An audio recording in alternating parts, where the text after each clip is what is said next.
Have you ever noticed that there are some people who simply can't relax? People who work non-stop, control everything around them, but deep down feel a void that no achievement can fill. There's an explanation for this that goes beyond work-life balance or burnout syndrome. Carl Jung, one of the most brilliant psychologists in history, discovered something disturbing.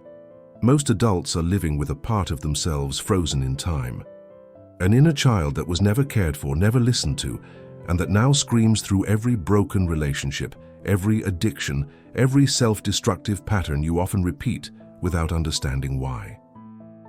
Today you will understand how childhood traumas that seem overcome can actually be shaping your adult life in ways you never imagined. You will understand why some people, even as adults, live as if they were children, and how we can free this inner child. Before we continue with the video, I invite you to subscribe to the channel, like this video, and leave a comment to help this content reach more people. Thank you very much for your attention and your help. Back to the video. Chapter 1.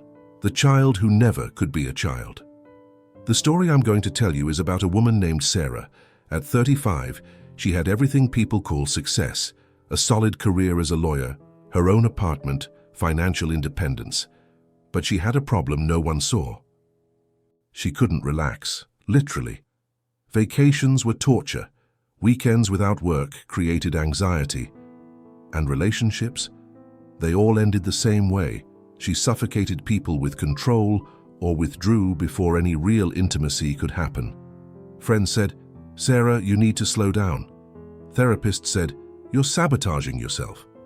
But no one understood why, until the day she started Jungian therapy and discovered something that changed everything. When Sarah was 7, her parents divorced, and it wasn't a peaceful divorce, it was a war, screaming fights every night, doors slamming, her mother crying in her room. And Sarah, the oldest daughter, found herself doing something no 7-year-old should do, taking care of her mother. She wiped her tears. She told her everything was okay. She cared for her younger brother while her mother spent days in bed, unable to get up. Sarah became the adult of the house, and in that moment, without realizing it, she buried something deep inside herself. She buried the child who wanted to play, who needed to be held, who was afraid and vulnerable, because there was no room for that child to exist.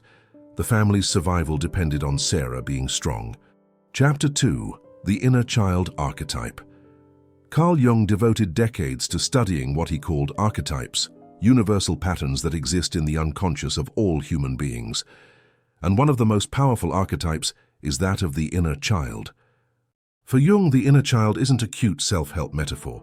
It's a real, living part of your psyche. It represents your natural spontaneity, your ability to feel pure joy, your unfiltered creativity, your genuine vulnerability, your need to be cared for and loved unconditionally. When you grow up in a healthy environment, this inner child naturally integrates into your adult personality. You can be responsible and light-hearted, serious and playful, strong and vulnerable. But when you're forced to grow up too quickly, when you witness violence, when you have to care for adults, when your emotions are ignored or punished, something devastating happens. You don't integrate this child. You lock it in a dark room of your unconscious, and you build a persona, a social mask over it, a version of you that is responsible, mature, strong. But it's a false strength. It's armor. And underneath that armor, there's a 7-year-old who's still waiting for someone to say, "You don't have to be strong all the time, you can rest." When Sarah discovered this in therapy, she didn't believe it at first. "I'm over it all. I don't think about my parents' divorce anymore. That was 28 years ago." But her Jungian therapist asked her a simple question. "When was the last time you allowed yourself to be vulnerable with someone?" Silence. "When was the last time you asked for help without feeling ashamed?" Silence. "When was the last time you cried in front of someone you love?" Sarah realized she couldn't answer any of these questions.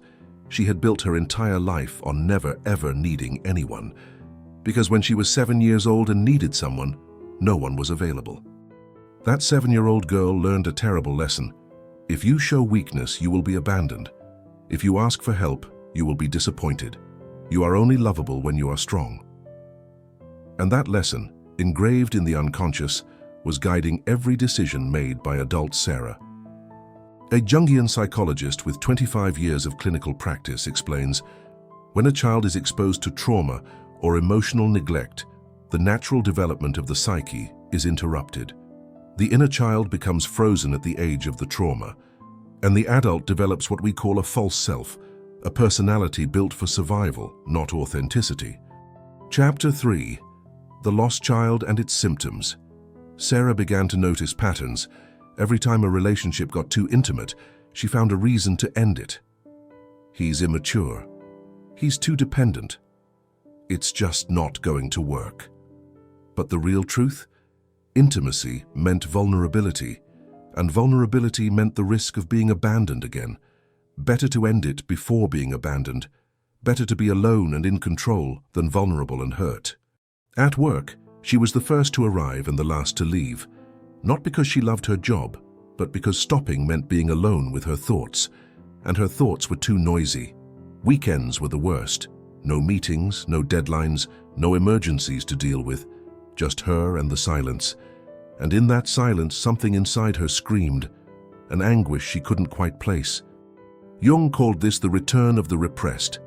Everything you bury in the unconscious doesn't disappear, it just waits. And when you stop, when you slow down, when you no longer have distractions, what you buried comes to the surface. The lost inner child doesn't stay quiet forever. It speaks through relationships that always end the same way. Addictions and compulsions. Work, food, alcohol, sex, shopping. Anxiety that has no apparent cause. Depression you can't explain. Anger disproportionate to small situations. An inability to feel joy even when everything is fine. Chapter 4. The Price of Early Ripening. What happens to children who have to grow up too quickly? They become adults who don't know how to be real adults. It seems contradictory, but it makes perfect sense. Sarah learned to appear mature, pay bills, solve problems, be responsible.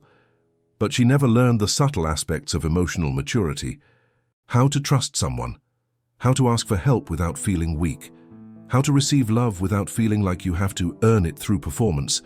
How to fail without feeling like your entire existence is a failure. How to relax without guilt. Because true emotional maturity can only be learned in a safe environment, and children who grow up in chaotic or violent environments lack this security. They learn survival, not maturity.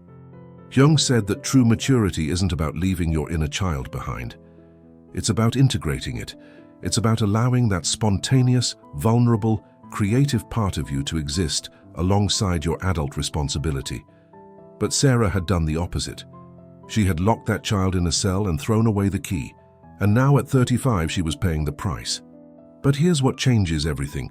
Jung discovered that no matter how many years have passed, no matter how many decades you've lived with that inner child locked away, it's still there, and it can still be rescued. The process isn't easy.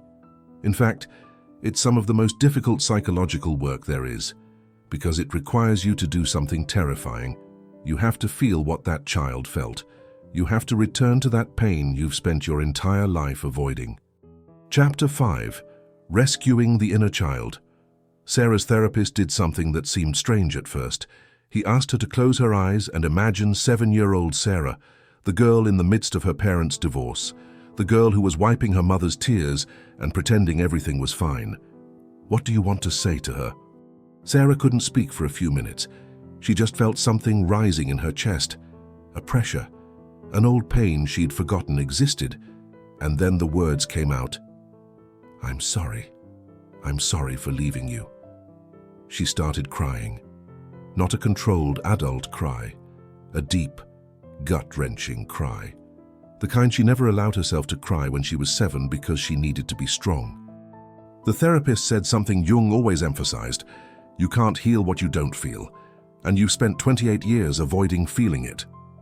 In the following sessions, Sarah learned something revolutionary. She didn't need to change the past, she needed to change how she related to it. She began doing something Jungian therapy calls reparenting. She learned to be the adult she needed to be when she was 7 years old. Every time she felt that weekend anxiety, Instead of running off to work, she would stop and ask, "What does the 7-year-old need right now?" Sometimes the answer was simple: rest. Other times it was deeper: permission to not be perfect, permission to fail, permission to be cared for. Sarah started doing things that seemed silly to a serious adult, but were exactly what her inner child needed. She bought paints and spent an afternoon painting without any purpose, just for the pleasure of seeing colors on paper. She watched cartoons she loved as a child. She allowed herself to cry when she was sad without judging herself for it. She asked a friend for help for the first time in years. Each of these acts was a message to that 7-year-old girl: "You can exist now, you don't have to hide anymore. I'm here to protect you." A therapist specializing in Jungian psychology with 18 years of experience explains, working with your inner child isn't about reliving the trauma, it's about reframing it. The adult you are today has resources that the child didn't have.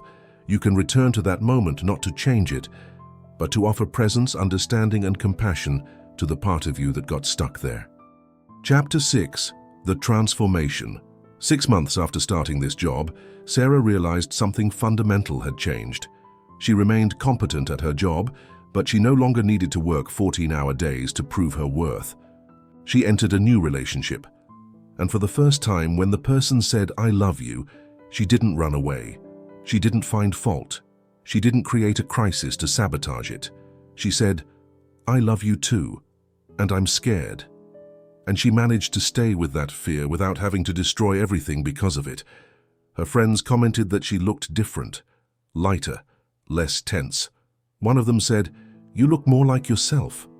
And Sarah realized it was true, because for the first time in her life she was allowing all parts of herself to exist: the responsible part and the playful part, the strong part and the vulnerable part, the competent adult and the child who just wants to feel safe. Jung called this individuation, the process of becoming who you really are by integrating all the fragmented parts of your psyche. Chapter 7. Recognizing your own lost child. Now I need to ask you some questions, and I want you to be honest with yourself. Do you have trouble relaxing without feeling guilty? Do you feel like you always need to be in control of everything? Do you have repetitive patterns in relationships that always end the same way? Do you sabotage yourself when things are going well? Do you feel an emptiness that no external achievement fills? Did you have to take care of adults when you were a child? Did you witness violence or emotional chaos in childhood? Do you feel like you are only kind when you are helpful or productive? If you answered yes to several of these questions, chances are you have a lost inner child waiting to be rescued. I'm also going through this process today. My inner child was lost for a long time. In my childhood, I witnessed my grandfather beating my grandmother, my parents' divorce, and several other conflicts. But I realized that I can't ignore these feelings because they're part of me. I realized I needed to rescue this lost child. And here's the hard part. No one will do it for you. No relationship, no professional success, no external achievement will heal this, because the wound is within. Jung was clear about this. The work of integrating your inner child is one of the most challenging processes in psychology, because it requires you to feel pain you've spent decades avoiding. It requires you to admit that you didn't get through everything as well as you thought. It requires you to go back to moments in your childhood that you locked away in a box and said, "I'm never going to think about that again." But do you know what happens when you don't do this work? You spend your entire life running away from yourself. You build a life that looks impressive on the outside, but is empty on the inside. You become a successful adult with a wounded child driving your every decision. The truth no one wants to hear is this: you can't heal what you don't face, and you can't integrate what you deny exists. There are millions of adults in the world living with lost inner children, people who matured too quickly, who were never allowed to be vulnerable, who learned that love is conditional and that they need to perform to be accepted. If this resonates with you, know this: it's not too late. No matter how many years have passed, that child is still there, and they can still be cared for. But you have to make a choice. You can continue living with that armor, pretending everything is fine, while inside something screams. Or you can have the courage to take off the armor, feel the pain, and finally allow that child to be heard. Jung said that the greatest tragedy of human life is not suffering. It's living an entire life without ever becoming who you truly are. The question remains, who are you really when no one is watching? When you no longer need to prove anything? When you no longer need to be strong? Maybe it's time to find out. If you suffer from the problems I talked about in this video, seek professional help. Find a good psychologist who can help you. Research more about the subject. Talk to someone you trust, but don't ignore the cry of your soul. Remember, recognizing the wound is the first step to healing it. If you've watched this far, thank you very much for your attention and for having the courage to look inside yourself. Until the next video.